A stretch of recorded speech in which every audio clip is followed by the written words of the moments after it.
বাংলাদেশের সংবিধানকে ভারতীয় সংবিধান আখ্যা দিয়ে ছুঁড়ে ফেলার হুঁশিয়ারি দিয়েছেন এনসিপির মুখ্য সমন্বয়ক নাসিরুদ্দিন পাটোয়ারি। সেই সঙ্গে সংবিধান বাতিলের আন্দোলনে যাওয়ার হুঙ্কারও দিয়েছেন এই এনসিপি নেতা।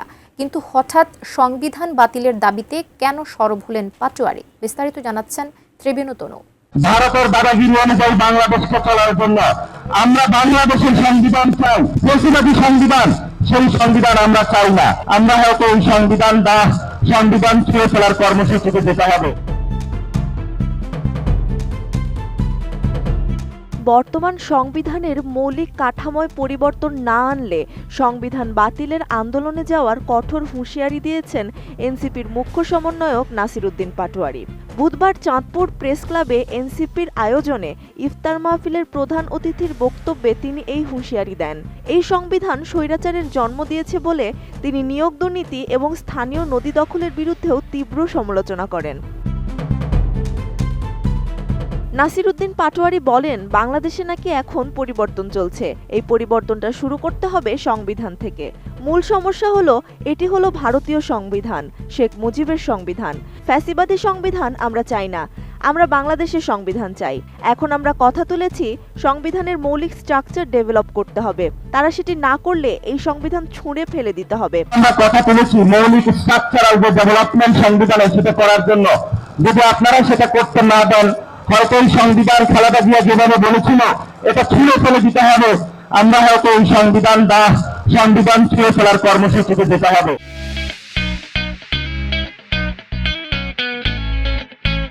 তিনি জানান, এই সংবিধানের কারণে আমাদের অসংখ্য ভাই শহীদ হয়েছেন। গত 17 বছর বিএনপি জামায়াতের নেতাকর্মীরা সবাই ঘরছাড়া ছিল। এই সংবিধান কাউকে রক্ষা করতে পারেনি। এই সংবিধান পরিবর্তন করতে পারলে শেখ হাসিনার মতো আর কেউ স্বৈরাচারী হয়ে উঠতে পারবে না। এ সময় তিনি বলেন, এখন বাংলাদেশের সর্বোচ্চ কোটার ভিত্তিতে নিয়োগ হচ্ছে।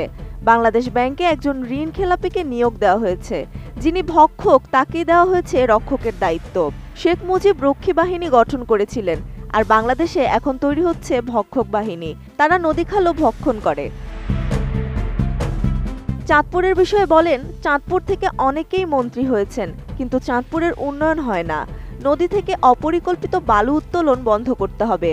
বালু খেকোদের ঠেকানো না গেলে অসহায় মানুষের বসতভিটা নদীগর্ভে বিলীন হতেই থাকবে। তিনি আরও বলেন, আওয়ামী লীগ পুনর্বাসন বন্ধ করতে হবে। চাঁদপুর থেকে বিজ্ঞান ও প্রযুক্তি বিশ্ববিদ্যালয় সরানোর কোনো অপচেষ্টা বা কচুয়াকে কেন্দ্র করে কোনো ষড়যন্ত্র হলে চাঁদপুরবাসী ঐক্যবদ্ধভাবে আবারও রাজপথে নামবে। ইফতার মাহফিলে এ সময় উপস্থিত ছিলেন জাতীয় নাগরিক পার্টির যুগ্ম মুখ্য সমন্বয়ক মোহাম্মদ মাহবুব আলম, জেলা জামায়াতে ইসলামের সেক্রেটারি অ্যাডভোকেট শাহজাহান মিয়া, চাঁদপুর প্রেস ক্লাবের সভাপতি সোহেল রুশদি, সাধারণ সম্পাদক এম.এ. লতিফ, নাগরিক পার্টির চাঁদপুর সদর উপজেলা শাখার প্রধান সমন্বয়কারী তামিম খান, ছাত্রশক্তি চাঁদপুর জেলা শাখার আহ্বায়ক সাগর হোসেন সহ ইফতার মাহফিলে স্থানীয় নেতাকর্মী ও বিভিন্ন শ্রেণী পেশার মানুষ উপস্থিত ছিলেন। ত্রিবেণী তনু, ATN নিউজ।